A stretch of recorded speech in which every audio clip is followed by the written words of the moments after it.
Okay, Eddie, thanks very much for the interview. And I first encountered you myself as a child on telly, and I loved and feared your stories. And you taught me that there are certain supernatural forces that, knowing nothing about them, shouldn't be interfered with. Um, and today I'm lucky enough to have you invite me to your home and speak to me about fairies and folklore and all that. So, can I ask you, what are there such a thing as fairies? Well, I was out last night speaking about something different entirely. It was a historical lecture about Ma Eyre, the inauguration place of the O'Briens down near Quinn, and I had to do a bit of research for that. It wouldn't normally be my thing, a historical thing, even though I've always been interested in archaeology and history anyway, because the two things are related: archaeology, history, things historical, and the fairies. And people might say, what the hell? But you see, the background is all the same. And I would say, if you're not interested in things historical and archaeological and anthropological and all of that, there's something drastically missing in any interest you would have in such things as the fairies and fairy lore. And you can't just dive into things like what would I say, fairy lore and folklore without some background like that. And a lot of people try, and of course they end up with a mishmash of the kind of knowledge junk knowledge that you see nowadays on television, with the Hercules films and big battle axes and episode 1 and 2 and real nonsense gibberish stuff. I get emails from people all the time about the fairies and this and that, and would they be fighting with this and that, axes and spears, and I say, hold on a minute. If you knew anything at all about the fairies, you would know that they couldn't, because the fairies are afraid of steel and iron. It just shows the people asking here have no knowledge of the fairies whatsoever. Small details like that. You have to have a little bit of knowledge about the background there. So it's not just what would I say, a small thing. It's a whole,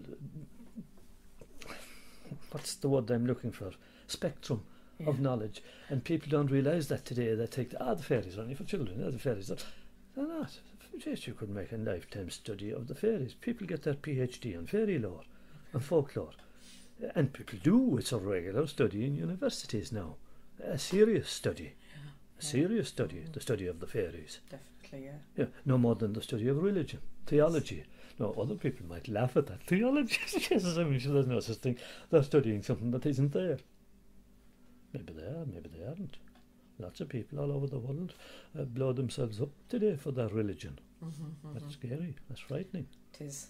So, one person's religion is another person's joke. One person's study of the fairies is another person's. Look at the fellow who studies the fairies. Ha ha. And they do that to me regularly in the street. How the fairies, Eddie? And I say, good, very good. And if you take it seriously with people who are scoffing, very quickly I find out you're talking seriously to them. In a very few minutes they calm down. And once they see you're serious, they become serious too, especially Irish people, because underneath the surface in most Irish people, there is that thing about them. Because quite a few of them have heard, if not from their parents, because we've moved away very quickly in Ireland, too quickly for our own good, from the old customs.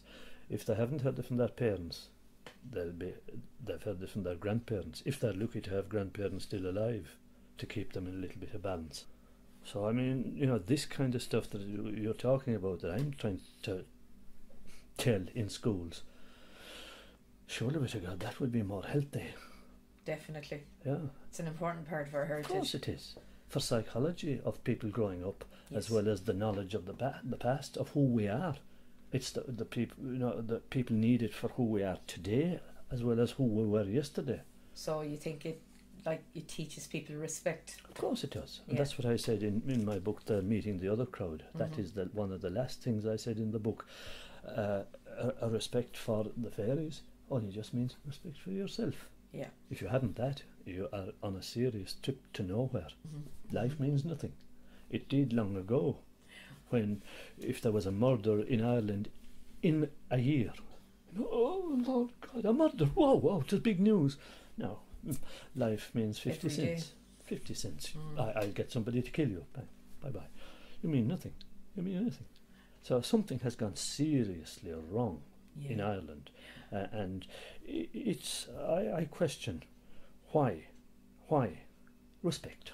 Respect. Yeah. There is no respect, and well, you know, I could be preaching about this all day. And what has it to do with fairy lore? Everything, because we have lost who we were. We have lost a sense of our stories, our culture, our lore.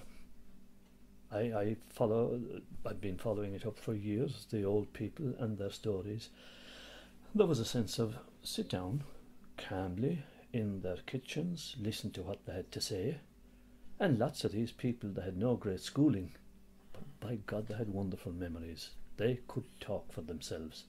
And they are, as I say, the people I have been chasing in the good sense of the word, you know, in order to get them before they die.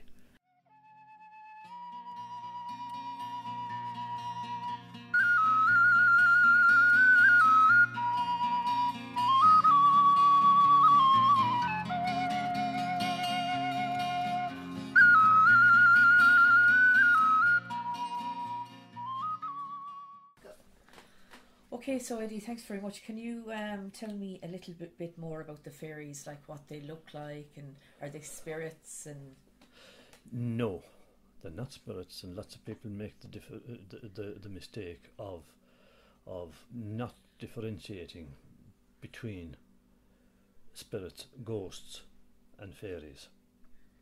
The fairies, ghosts, we say, were people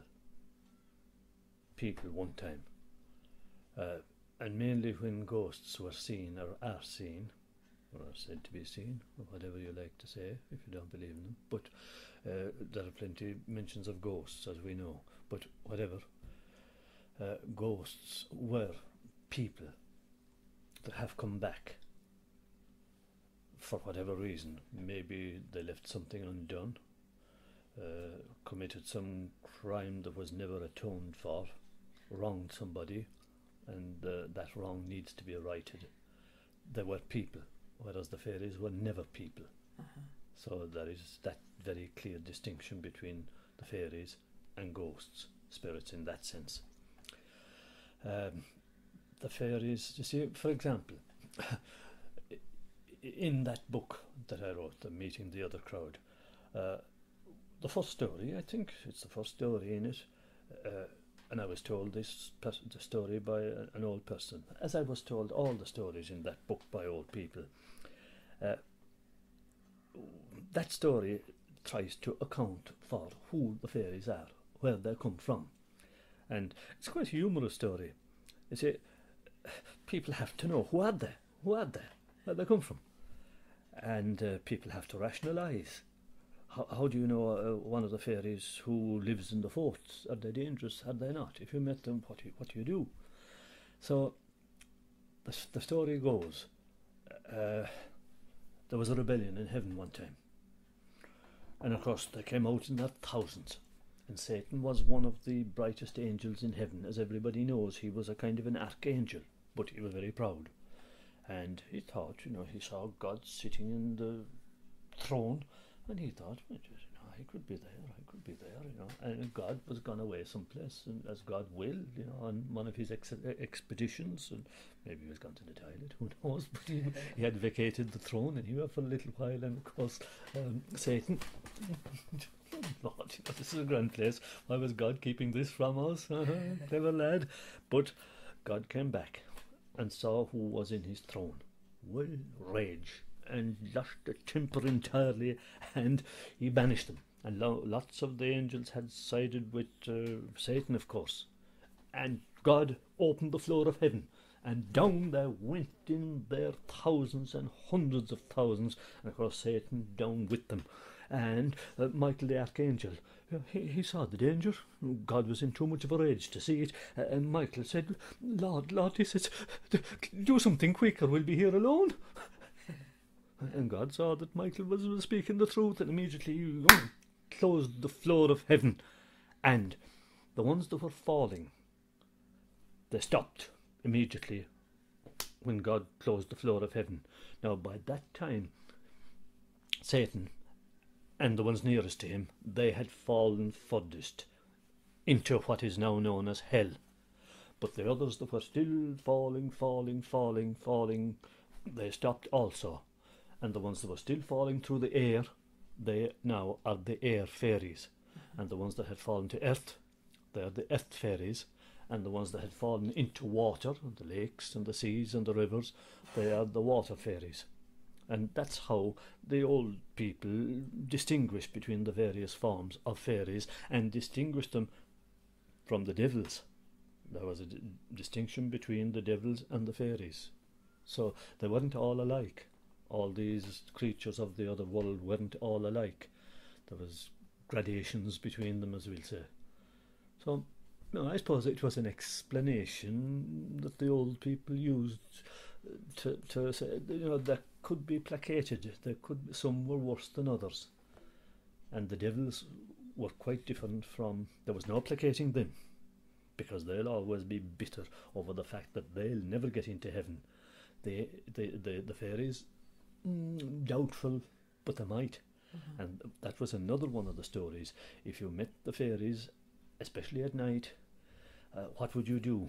And there are many stories about people who did meet them, and if they questioned, which they would, are we ever going to get into heaven?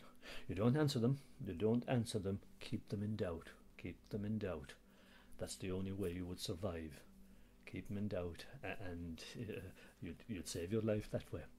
There's some great stories about people who had the wit to there's one long story in the book about a priest on his way to a sick call, and he just thought of himself in time, and he said, I don't know that answer, but I'll get the answer for you. I'll be here next Tuesday night.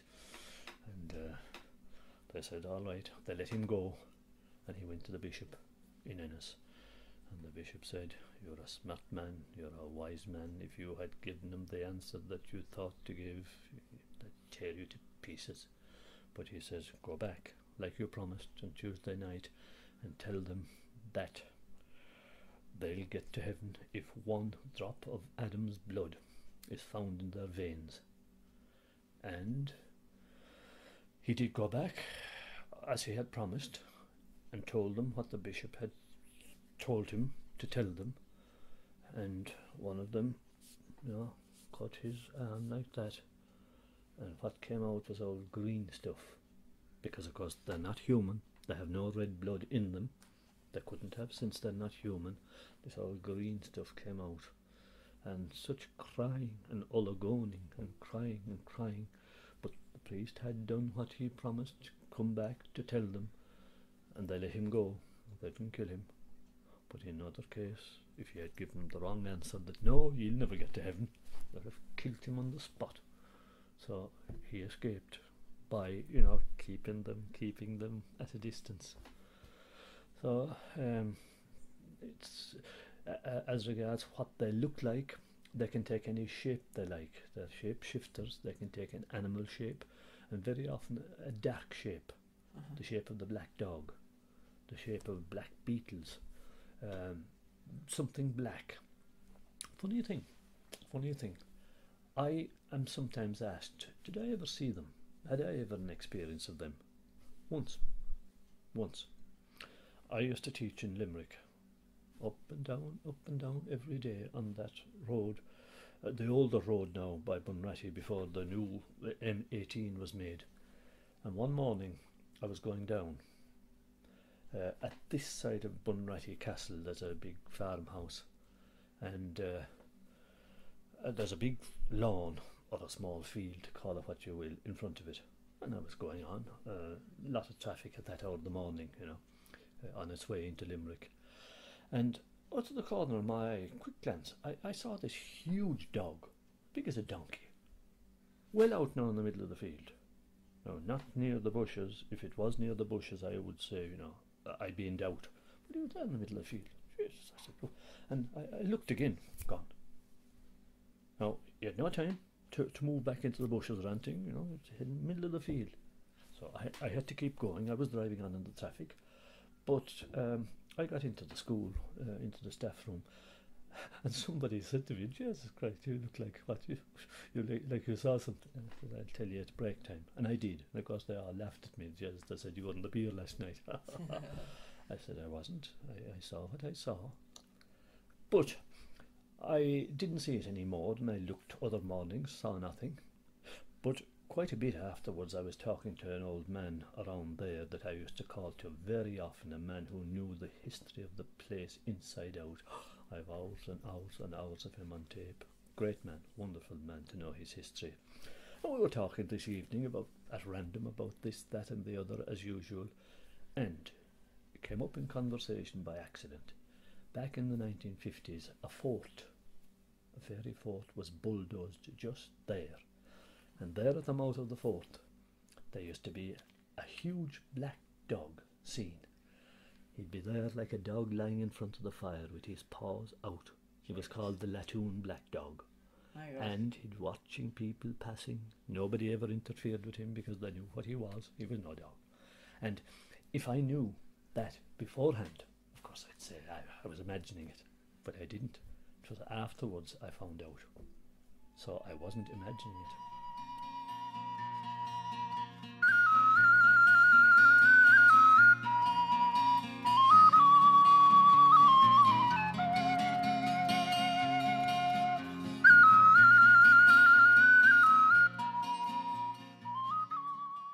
Eddie, just could you tell me what a ferry fort is exactly?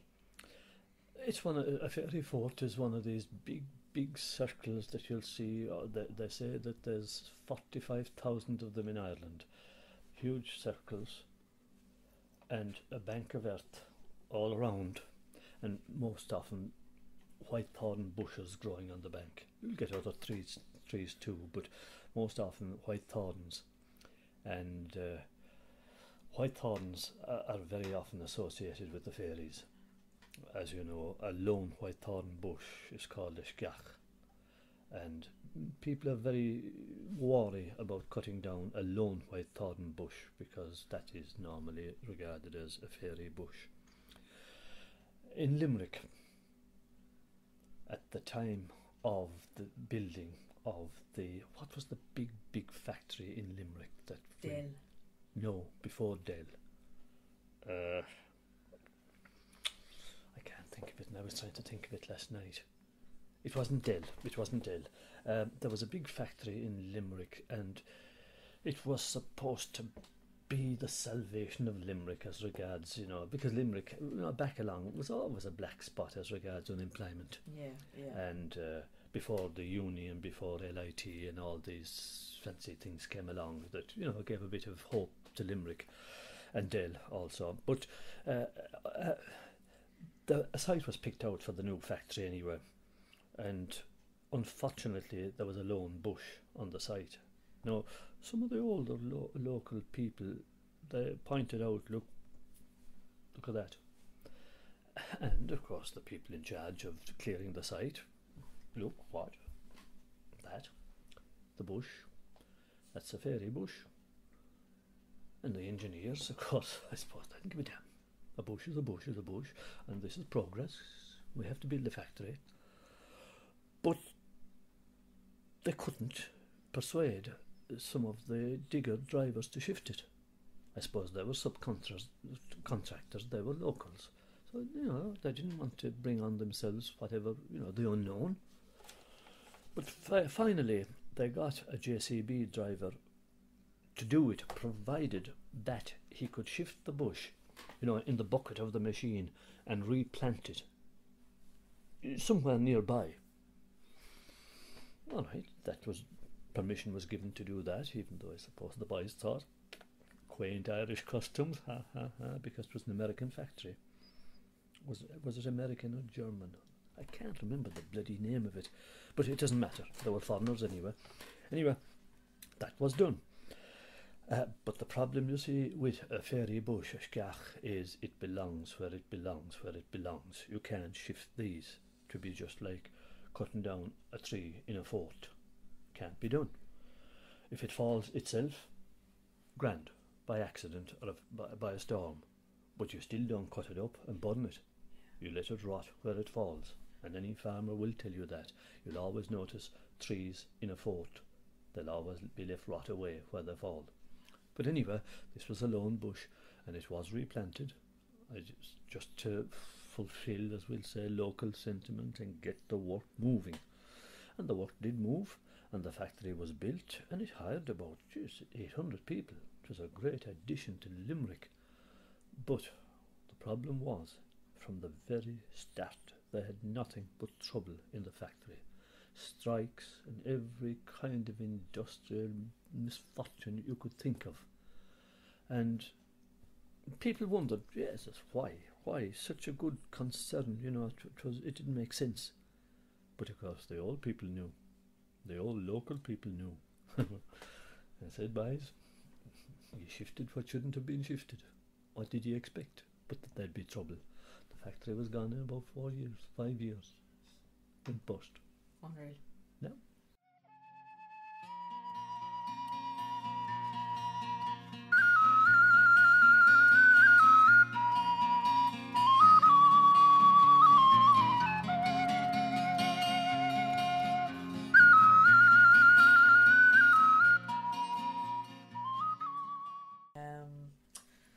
Let's say that a child might be buried in a fairy fort. You were saying that was a dangerous thing? Yes, I wouldn't.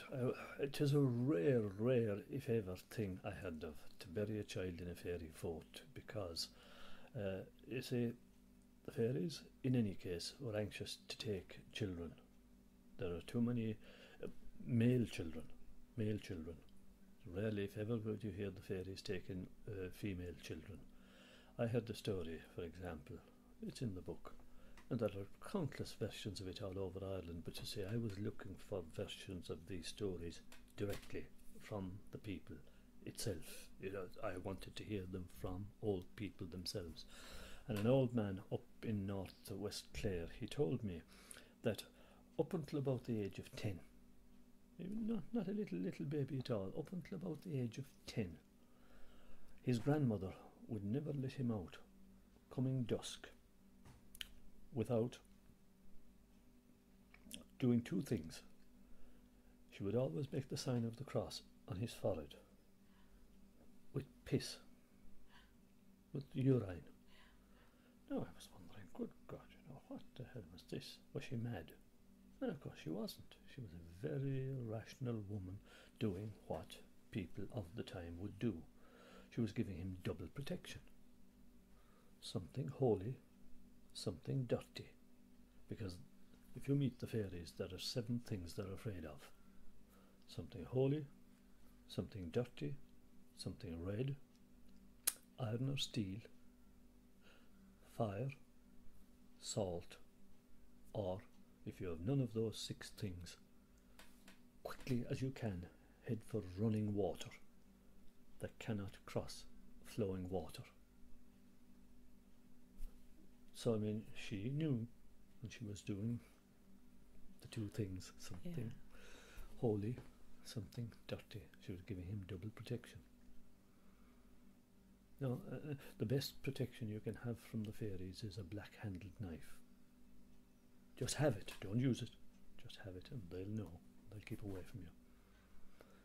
So, again, you see, going to a fair long ago, and always to be walking, farmers walking their cattle. They're farmers who were very traditional and who wanted to keep their cattle safe from any kind of being carried by the fairies. And the fairies would carry cattle to feed their own children, because the fairies have children too inside in the forts. They'd want a good milking cow now, to feed their own children, and they'd be on the lookout for a good cow on the way to a fair, and they'd carry it. Or they'd leave some old thing after. They'd always leave something instead, just like they'd leave a changeling instead of a human being that they'd carry. And then the changeling would wither away and die, and the parents then would think, oh my God, our child has died.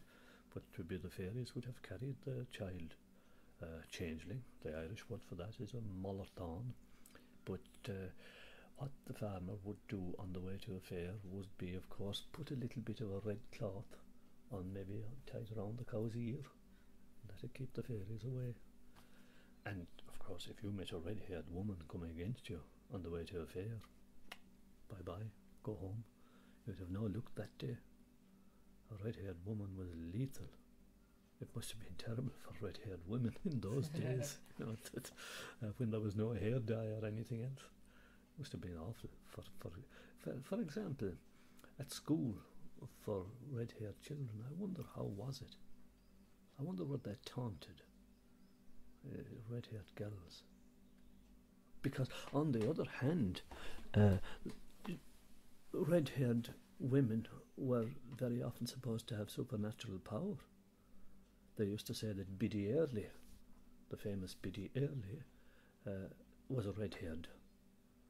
There might have been feared red-haired women, but also red-haired women were supposed to be able to do things that ordinary women weren't able to do. So there was the two sides of it. Red-haired meant she was half otherworldly as well. So there was that aspect of it. Something. You see, it is an interesting subject, and the more you find out about it, the more there is to be found out about. But unfortunately, the beliefs are dying away, very much dying away. It is very hard now to find a person who can tell you in depth about this. Like me, I have been collecting these stories now for the past 38 years, and I can say truthfully that out of all of the people, and there are many, many, many, many people I have recorded, I have met 4 real storytellers. Wow. Only. By that I mean people you could go back to again and again and again and again and again and never really come to the end of what they knew. I've only met 4 of those, and one of those was in this mental hospital, sadly. But he should never have been there, but that's beside the point. He was there, not because he was mad, but because of other reasons, like in Ireland of those days.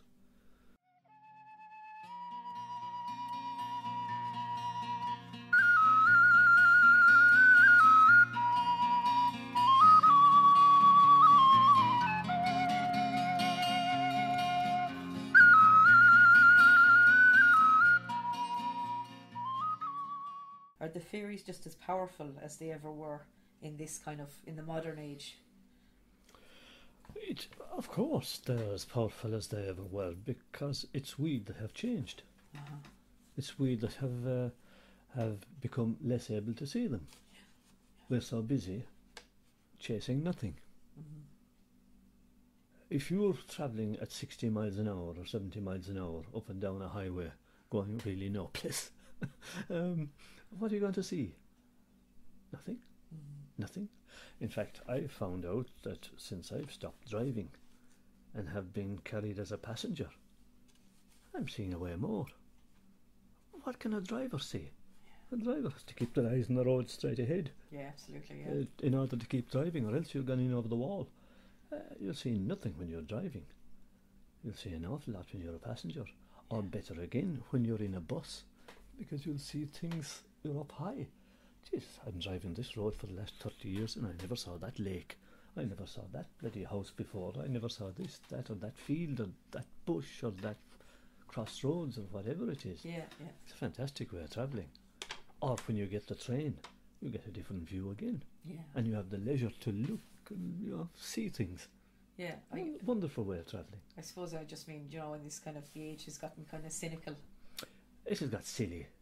It has got silly, but another thing about it is you don't have people who read anymore.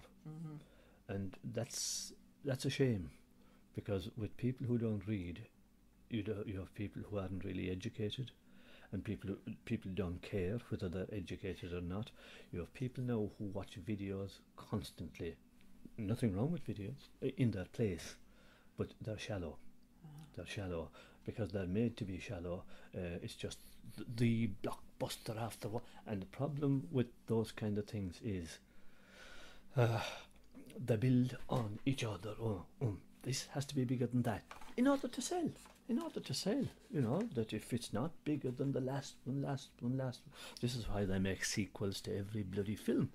And as you know as well as I do, the sequels are rarely better than the previous.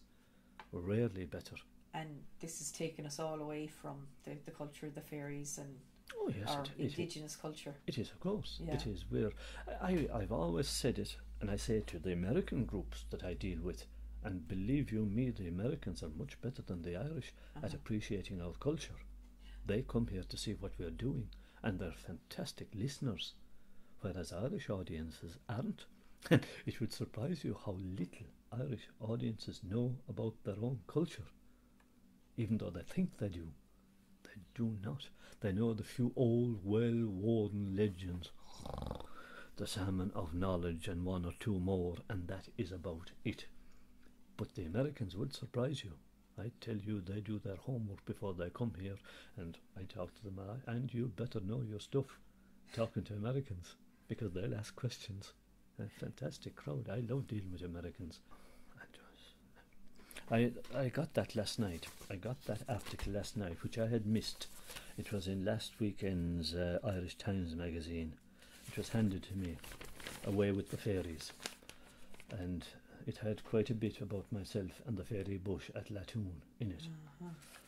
I hadn't seen it at all, which was an interesting thing, and it was about that same crowd, the NRA, and their building of the highways, the same highways, and the man who wrote it, the Manchán Magan, and he was questioning this crowd, that crowd, the other crowd, trying to get their opinion of the fairies, the Bank of Ireland, the NRA, Bud Fáilte, and they were all giving him slippy answers. None of them would answer him about the fairies, whether they believed in the fairies or not. He couldn't get a straight answer from any of them.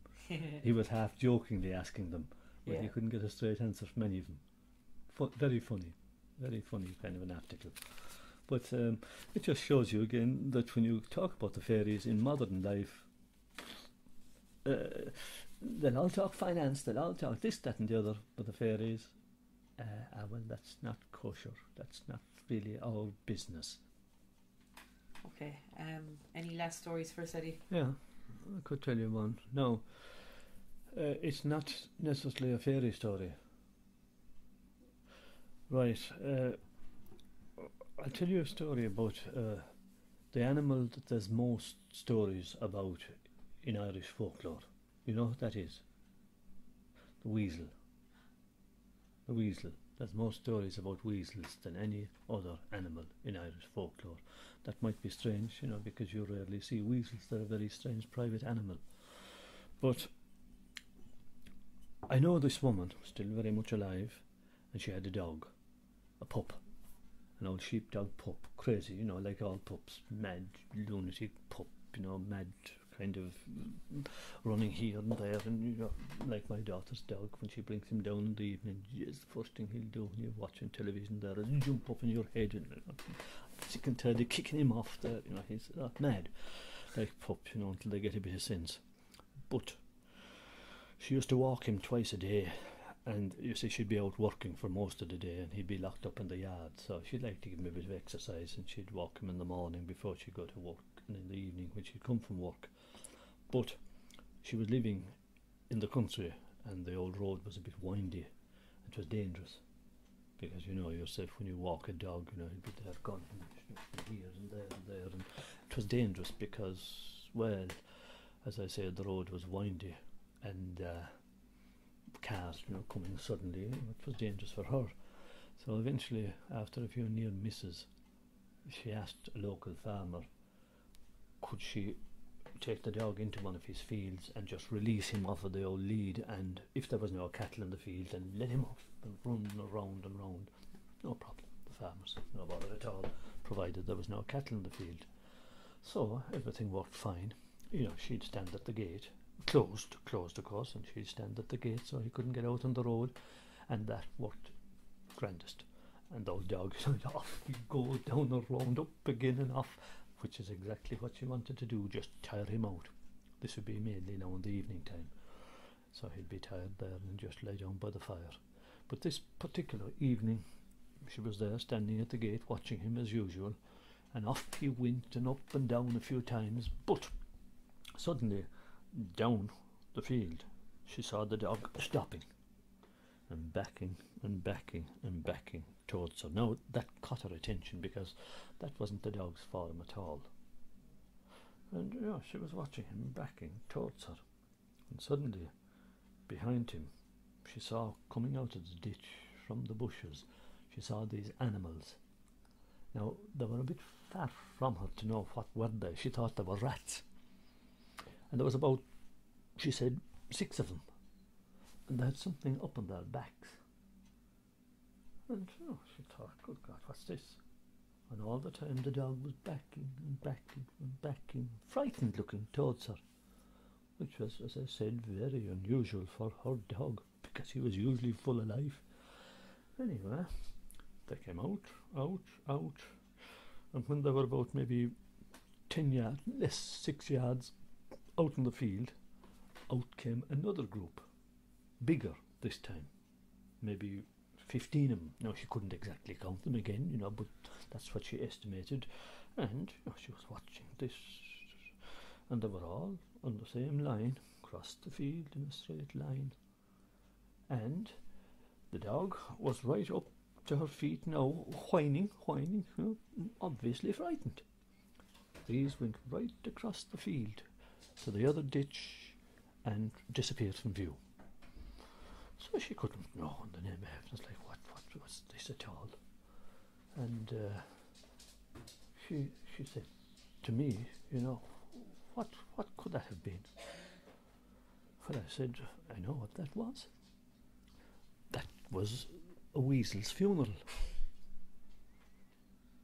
And you see, I heard from old people that when a weasel dies, they take the weasel, the dead weasel, up on their shoulders, like we would take a coffin, and take it to the graveyard and bury it. The weasels do the same. They take the dead weasel up on their shoulders and take it off to where they'll dig a hole with their claws and bury it. And I said, how will your pup know? Your old crazy pup, that usually behaves like how well he knew how to back off. And I said, if you had got in their way, they'd have torn you to pieces. My God. Yeah, they're a very strange animal. Very, very strange animal. That's fascinating. That woman is still alive, and she didn't know what it was. But I had heard from old people that was so. Weasels do hold a funeral for their dead, and the ones coming up behind, they were the mourners. They were the mourners. The ones carrying the coffin were the family. Jeez. Very strange. I've only seen a weasel about 3 times in my life, and always at night, in front of the car, gone. Very gone. private, and don't No. associate much with her. You wouldn't see him out and about. Mm-hmm. Oh, they're a vicious little animal. I tell you, an Alsatian wouldn't take on a weasel, because the first thing a weasel will do is go for the throat and won't let go.